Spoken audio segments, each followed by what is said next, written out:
What's up, guys? Welcome to another episode of the Imperfect Swing Golf Podcast. Today we have the latest winner on the Sunshine Tour, Louis Albertse, and I'll leave it up to Louis just to give us a bit of an introduction into who he is and what he does. How's it, guys? And thanks so much, Shan, for having me on the podcast. It's a real privilege. I'm a golfer from a small town in Dundee. Went to a school called Klaus. Played other sports. Started my golf career in Pretoria in 2015, most probably, and yeah, now we're sitting here chatting on a podcast about a Sunshine Tour win. It's unbelievable. And we obviously had a chat. I think it was at Desalzo. We were talking about your progress. You obviously still it almost feels like you're still a rookie. It has that feeling like you just turned pro recently.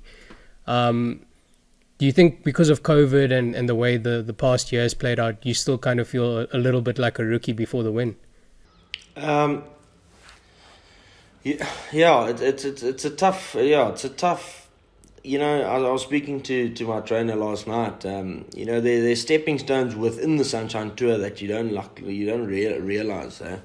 Getting the Sunshine Tour card is all lovely and well, but there are quite a few stepping stones within the Sunshine Tour to get to a place where I am now. I've been in Category 9 since I started, and it's kind of like a little bubble that's hard to get out of. You don't get into the big events. It's tough. So, getting a win is absolutely amazing just to get to that, that different level. Yeah, like you mentioned, there's those little stepping stones, and now that you've got this victory, does it almost give you along with getting into the big events that's great, less stress in pre-qualifying and stuff like that. But does it also just give you that confidence booster that you belong here, that all the work you've been putting in since the time you were as an amateur, that it all paid off and you're on the right track? Yeah, no, most certainly. You've been working with. I've got my own team, and we've been working for. People have joined, but call it 7 years. Every week, daily, we're trying to, put together a winning formula, if you want to call it that. And, you never really know, but you do back yourself to do it. But once you've actually done it, it's a huge confidence booster to actually just, certify what you actually been doing for all these years and just know that you're on the right track towards bigger goals. With your first victory, what's quite special about it is, call it the past few years, there wasn't that many televised Sunshine Tour events, especially during this winter stretch. Now having, with Vodacom, having the final rounds shown on SuperSport, how good does it feel to have, firstly, get your first victory, but secondly, to have it televised, so even your family members who couldn't be there, they could still see you hold that final putt on 18 at Mount Edgecombe. Yeah. No, I don't think we as golfers actually appreciate it enough. I'm sure, if you if you go and have a look around the actual venue, the amount of effort that must take to put everything together must be, it's incredible. And we can only just be thankful for Vodacom and Sunshine Tour for actually doing it, because of COVID it was my parents haven't watched a game in over 2 years, and now being able to share that moment with me and my family and friends, it's very, very special. I had so many different stories and videos of different people celebrating in different ways at their different places. If it's on the golf course, if it was at a braai, it was at home, different videos when that putt actually went in was really special to see how everyone, celebrated in different ways. Yeah, I think, Vodacom along with Sunshine Tour and SuperSport, this collaboration has been, what we needed for the golfing community here, because, we get to see the European and the PGA and in some cases the LPGA, but we don't really get to see our homegrown players here until they make it on those big tours. So it's nice to see that, our local guys get some love and attention as well. And hopefully, that just brings that brand of the Sunshine Tour to a bigger, place where you can look at it next to the European Tour. I agree with you, Shan. It's brilliant. We're stepping up our game, if you want to call it that. We're getting into because if you look at the golf courses, the type of golf we play, it's at a very high level. And now you're bringing all the other factors into play to actually create just a lovely platform to expose the South African talent. 100%. And, it was quite nerve-wracking watching you. I think you bogeyed 16. And I thought to myself, Louis, I'm not in the mood to watch a playoff today. And can you maybe take us through that moment? Because, I mean, you made birdie on 15, birdie on 14, if I'm not mistaken. You bogey 16. How did that change your emotions, knowing, you're going for your first victory? Did that change the way you kind of approached the last two holes?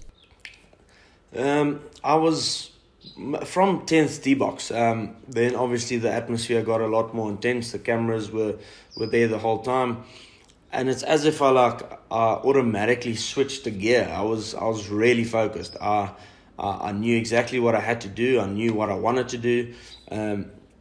Walking after the tee shot on 13. Even though a drop was staring you straight in the face, I was still very composed and did my thing. I did my thing, and birdies in 14 and 15 were really cool in a really cool moment. It was you've got 3-4 holes left.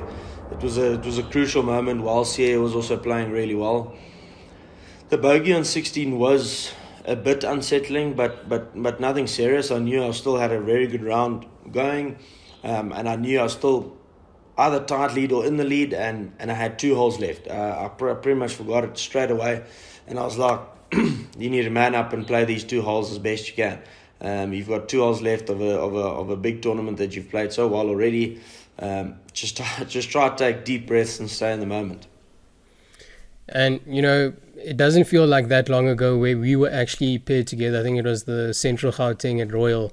It actually doesn't feel that long ago where we were playing that event together. Can you take us through that shift from amateur golf to pro golf? You mentioned, the sub-levels within the Sunshine Tour that you need to break through once you get your card. What's the big shift, for amateurs listening out there? When you're transitioning from amateur to pro life, once you get your card, what's the biggest challenge that you found, adapting to that change? Shan, I think lots of people actually think they have to change a lot because they need to be on the Sunshine Tour. I think if you get the groundwork and the basics in place at an early age and just stick to them, this game, I think the less you change, the less you waver from a basic routine, the better. And obviously, these things don't come easy. Lots of hard work goes into being on the Sunshine Tour, never mind winning on the Sunshine Tour. So for the youngsters and the amateurs out there, kind of just get the basics in place and then work really hard to execute them as best as they can, and don't change. Don't change if something ain't broken. Well, we mentioned your team a bit earlier. Can you maybe break down what your team is made out of, the people that are part of that team? What do they contribute to your system? And how is this process, what is it? I don't want to say what is a day in the life of Louis Albertse, but, what do you do with your various trainers and professionals? I've got Emil Steinman as a swing and short game coach for the last 7 years. We on a great page with each other, personally as well. We have a very good relationship, and over the years we've formed those basics. What I tend to do wrong, what I tend to what I like focusing on, the feelings I enjoy feeling, and not try reinvent the wheel. We try to stay basic throughout this. Literally, coming into the first couple of years, it was really tough. I had to change a lot of things, and Emil, have believed in me from the get go. Never mind all the work that still had to be done. So we on a really good page, and then I got Theo Bizarre note for the last 7 years as well, just kind of nursing me and guiding me into the right direction as when it comes to those situations, and how your subconscious mind work, and how when you have to make a decision in a tough time, how do you approach it? How do you talk to yourself? That little voice in your head is a big difference. People can't see it on the TV, but you busy going on to yourself, walking those fairways, most certainly. And then, recently a mate of mine from school, we also played golf, a lot of golf together. He is my my trainer, my high performance trainer, Jacques Swartz. We've actually, from the start of lockdown, which was good and bad, we had a lot of time to work on our things. We really knuckle down and try to form a good routine and build good foundation blocks, and how we proceed from there. And I do believe that was also one of the main factors that I have been playing well over the last year and a half, because the body is feeling a little bit more consistent. I've got a manager in my corner by the name of Nick Korb. We also met about a year or two ago, and then being on board with him is amazing.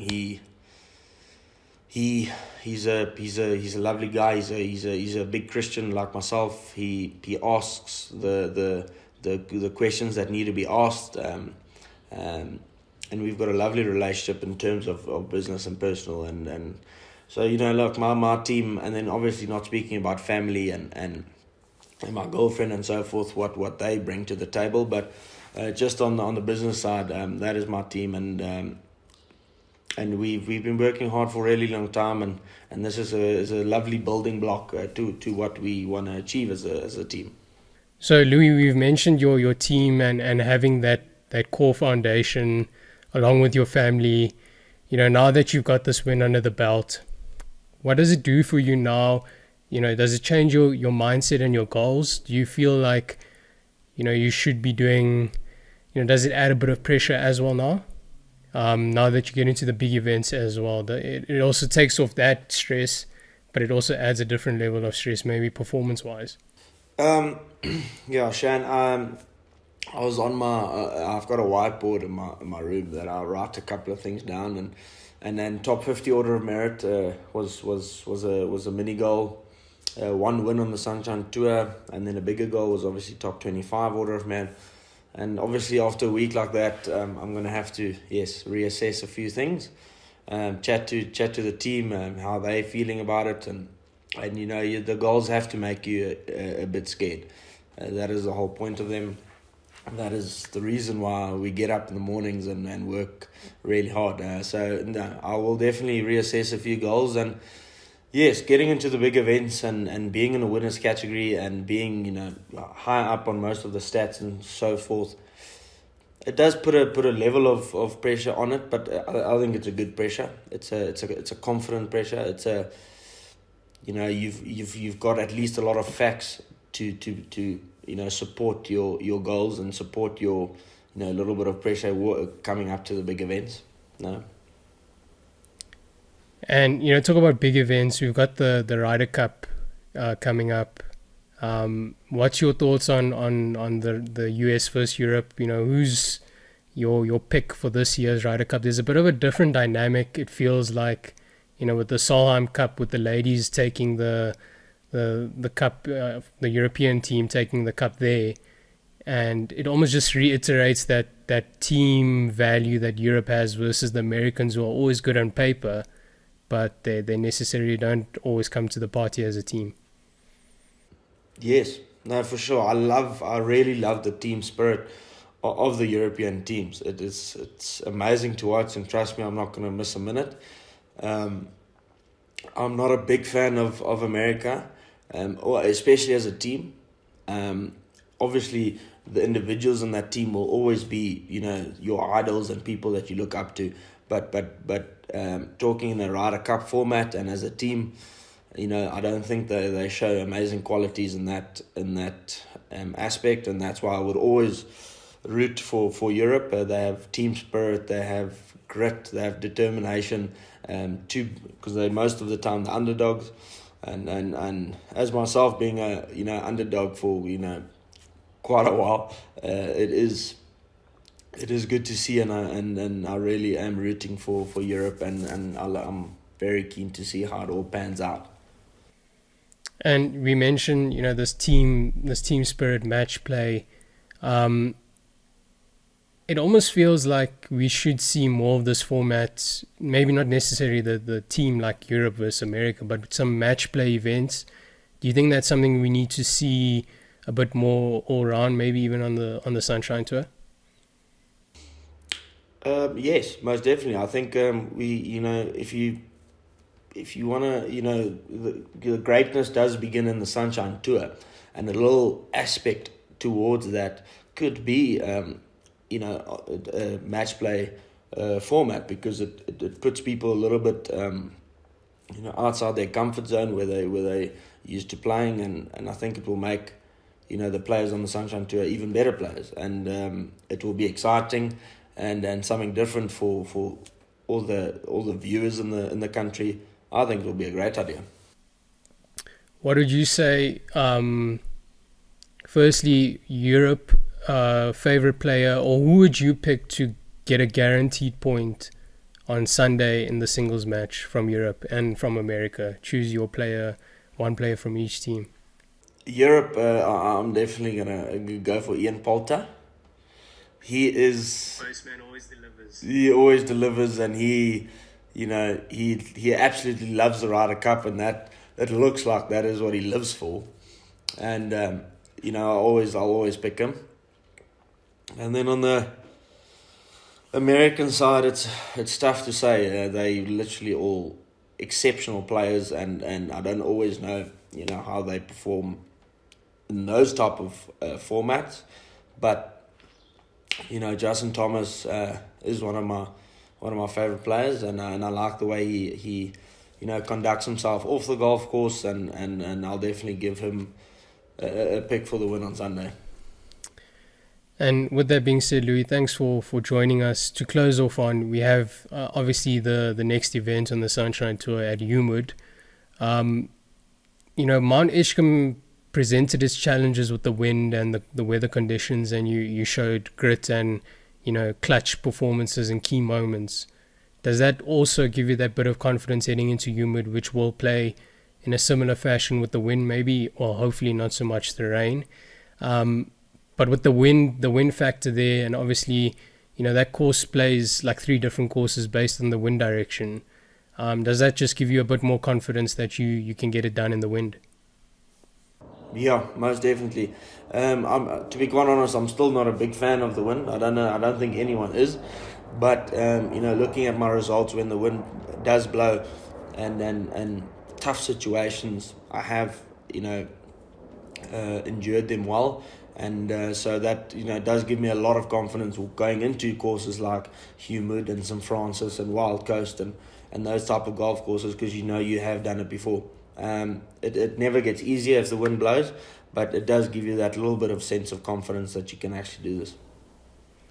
And with that, Louis, I'll see you in Humid in a week. Until then, we'll be watching the Ryder Cup and obviously seeing who prevails on that end. But thanks so much for joining us. I know obviously this is your time to soak it all in, so enjoy the celebrations with the family, and we'll be in contact.